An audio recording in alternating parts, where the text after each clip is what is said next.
Kitchen में खड़ी होकर खाना बनाते बनाते मीना देवी की कमर दुखने लगी। पर वे क्या करें, इतने मेहमान जो आ रहे हैं। बहू की पहली दिवाली है। कल तक उसे उपहार लेकर मायके जाना था, पर अचानक बहू की माँ का फोन आ गया कि अमेरिका से उनका छोटा भाई और भाभी आए हुए हैं। वे शादी पर नहीं आ सके थे, इसलिए वे आप सबसे मिलना चाहते हैं। उन्हीं के साथ बहू के तीनों भाई व भाभियां भी अपने बच्चों के साथ आ रहे हैं। घर की घंटी बजते ही मीना देवी ने गैस बंद कर दी और ड्राइंग रूम में आ गई। बहू आराम से बैठकर गिफ्ट पैक कर रही थी। अरे मम्मी, देखो ना, मैं अपनी भाई भाभीियों के लिए गिफ्ट लाई हूँ। बस पैक कर रही हूँ। आपको दिखाना चाहती थी, पर जल्दी है, वे लोग आने वाले हैं, इसलिए पैक कर दिए। बहू ने कुछ पैक किए गिफ्ट की तरफ इशारा करते हुए कहा। तभी मीना देवी का बेटा घर में दाखिल हुआ और अपनी पत्नी से बोला, साक्षी, एक कप चाय बना लाओ, आज ऑफिस में काफी थक गया हूँ। अरे, आप देख नहीं रहे हो कि मैं गिफ्ट पैक कर रही हूँ। माँ, आप ही बना दीजिए ना चाय, मुझे अभी तैयार भी होना है।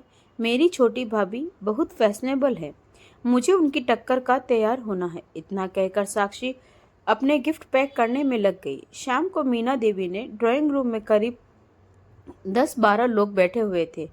उनमें बहू के 3 भाई, उनकी बीवियां, बहू के मम्मी पापा, भाई के बच्चे और उन सबके बीच मेहमानों की तरह उनकी बहू साक्षी बैठी थी। मीना देवी ने इशारे से बहू को बुलाया और रसोई घर में ले जाकर कहा, साक्षी, सबके लिए चाय बना दे, तब तक मैं पकोड़े तल लेती हूँ। क्या मम्मी, मायके से परिवार के सारे लोग आए हैं और आप कह रही हैं कि मैं उनके साथ ना बैठूं, बल्कि यहाँ रसोई में काम करूं? मैं तो कब से कह रही हूँ कि आप एक नौकर रख लो, पर आप हैं कि बस अब मुझसे कुछ मत करने को कहिए। मेरे घर वाले मुझसे मिलने आए हैं, अगर मैं यहाँ किचन में लगी रहूंगी तो उनके आने का क्या फ़ायदा। इतना कहकर साक्षी किचन से बाहर निकल गई और मीना देवी किचन में अकेली रह गई। उन्होंने शांत रहकर काम करना ही उचित समझा। मीना देवी ने जैसे तैसे चाय और पकोड़े बनाकर बाहर रख दिए और वापस रसोई में खाना गर्म करने चली गई। बाहर से हंसी ठिठोली की आवाज़ें जब जब उनके कानों में पड़ी, उनका मन जल जाता। मीना देवी के पति 1-2 बार किचन में आए, सिर्फ यह कहने के लिए, कुछ रोटियों पर घी मत लगाना, साक्षी की भाभी नहीं खाती, और खिलाने में जल्दी करो, बच्चों को भूख लगी है। मीना देवी का खून तब और जल गया जब जाते जाते साक्षी की मम्मी ने उनसे यह कहा, क्या बहन जी, आप तो हमारे साथ जरा भी नहीं बैठी, कोई नाराजगी है क्या? सबके जाने के बाद साक्षी को तुरंत सोने चली गई और वे रसोई संभालने में लग गई। अगले दिन मीना देवी का मन हुआ कि वे पति और बेटे से बीती शाम की स्थिति पर चर्चा करें, पर दोनों ही जल्दी ऑफिस चले गए। 2 दिन बाद फिर साक्षी की एक भाभी घर आ गई और उसको अपने साथ शॉपिंग पर ले गई। शादी के बाद से यह सिलसिला अनवरत चलता रहा था। कभी किसी का जन्मदिन, कभी किसी की शादी की सालगिरह, कभी कुछ तो कभी कुछ। साक्षी के घर वालों का काफ़ी आना जाना था, जिससे मीना देवी तंग आ चुकी थी। एक दिन मौका पाकर उन्होंने अपने पति से इस बारे में बात की। सुनो जी, साक्षी ना तो अपने घर की जिम्मेदारी संभालती है और ना ही अनिरुद्ध का ख्याल रखती है। मैं चाहती हूँ कि उसका अपने मायके आना जाना कुछ कम हो। शादी को कई साल होने जा रहा है और बहू आज भी महीनों में 7 दिन मायके में रहती है।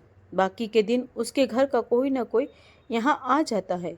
सारा दिन फ़ोन पर कभी मम्मी से, कभी भाभी से, तो कभी किसी सहेली से बात ही करती रहती है।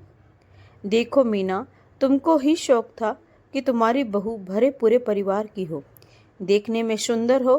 तुमने खुद ही तो साक्षी को पसंद किया था।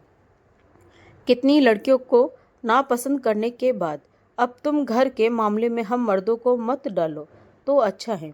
मीना देवी सोचने लगी कि इनकी बात भी सही है। मैंने कम से कम 25 लड़कियों को देखने के बाद अपने बेटे के लिए साक्षी को चुना था। तभी पति की बातों ने उनकी तंद्रा टूटी। वे कह रहे थे, मीना, तुम कितने दिनों से कहीं बाहर नहीं गई, ऐसा करो, तुम अपनी बहन के घर हो आओ, तुम्हारा मन भी अच्छा हो जाएगा। अपनी बहन से मिलकर अपना दिल हल्का करने की सोच से ही मीना देवी खुश हो गई। अगले दिन ही वे तैयार होकर अपनी बहन आशा से मिलने चली गई, जो पास में ही रहती थी। पर बहन के घर पर ताला लगा देखकर उनका मन बुझ गया। तभी बहन की एक पड़ोसी ने उन्हें पहचान लिया और बोली, अरे आप मीना दीदी हैं ना, आशा जी की बहन। जी हाँ, आपको पता है आशा कहाँ गई है? आशा जी पास के बाजार तक गई है, आप आइए। नहीं नहीं, मैं यहीं बैठकर इंतजार कर लेती हूँ, मीना देवी ने संकोच से कहा। अरे नहीं मीना देवी जी, आप अंदर आकर इंतजार कर लीजिए, वे आती ही होगी। उनके बहुत आग्रह पर मीना देवी उनके घर चली गई। आपकी तस्वीर मैंने आशा जी के घर पर देखी थी, आइए ना। निर्जा जरा पानी ले आ, आशा ने आवाज लगाई। अंदर से एक बहुत ही प्यारी सी लड़की बाहर आई। बेटा देखो, यह मीना देवी है, आशा जी की बहन। इतना सुनते ही उस लड़की ने उनके पैर छू लिए। मीना देवी ने उसे मन से आशीर्वाद दिया तो आशा की पड़ोसी बोली, यह मेरी बहू है। मीना देवी बहुत प्यारी बच्ची है, मम्मी जी मैं चाय रखती हूँ। इतना कहकर वह अंदर चली गई। मीना देवी ने चारों ओर नजर घुमाई। इतने सलीके से हर चीज रखी हुई थी कि देखकर उनका मन खुश हो गया। कितनी संस्कारी बहू है इनकी। और एक साक्षी है। बहन जी, आशा दीदी आपकी बहुत तारीफ करती है। मेरा ध्यान आशा की पड़ोसन पर चला गया। इतने में उनकी बहू चाय बिस्किट के साथ पकोड़े भी बना कर ले आई और बोली, लीजिए आंटी जी। हाँ बेटा। तभी फोन की घंटी बज गई। पड़ोसन की बहू ने फोन उठाया और बात करने के बाद अपनी सास से बोली, मम्मी पप्पी दीदी का फोन था, शाम को हम सबको खाने पर बुलाया है, पर मैंने कह दिया कि आप सब यहाँ बहुत दिनों से नहीं आए हैं। आप और जीजा जी आज शाम खाने पर आ जाओ। ठीक कहा ना? हाँ बेटा, बिल्कुल ठीक कहा। बहू किचन में चली गई तो आशा की पड़ोसी मुझसे बोली, निर्जा मेरी बेटी जैसी है, उसमें और सगी बेटी में कोई फर्क नहीं है। अच्छा है बहन जी, नहीं तो आजकल की लड़कियां बस अपने रिश्तेदारों को ही पूछती है। मीना देवी ने यह कहकर अपने मन को थोड़ा सा हल्का करना चाहा। बिल्कुल ठीक कहा बहन जी, पर मेरी बहू अपने माता पिता की अकेली संतान है, एकदम सरल और समझदार। इसने यहाँ के ही रिश्तों को अपना लिया है। अभी शादी को 5 महीने ही हुए हैं, पर पूरा घर संभाल लिया है।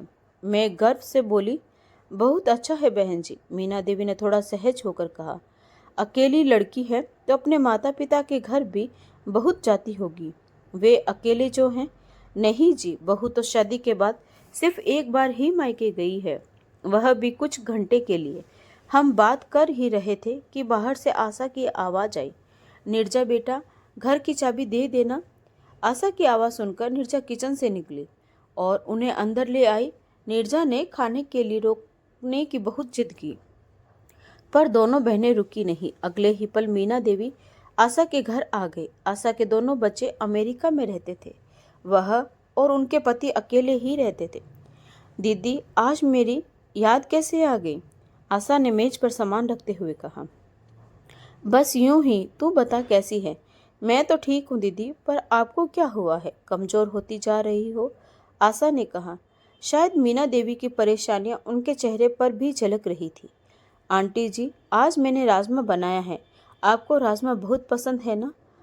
आप तो खाने के लिए रुकी नहीं, इसलिए मैं ले आई और इन्हें किचन में रख रही हूँ। अचानक निर्जा दरवाजे से अंदर आई, किचन में राजमा रखकर मुस्कुराते हुए चली गई। बहुत ही प्यारी लड़की है, मीना के मुंह से अचानक निकल गया। अरे दीदी, यही वह लड़की है जिसकी बात मैंने अनिरुद्ध के लिए चलाई थी, याद है ना आपको?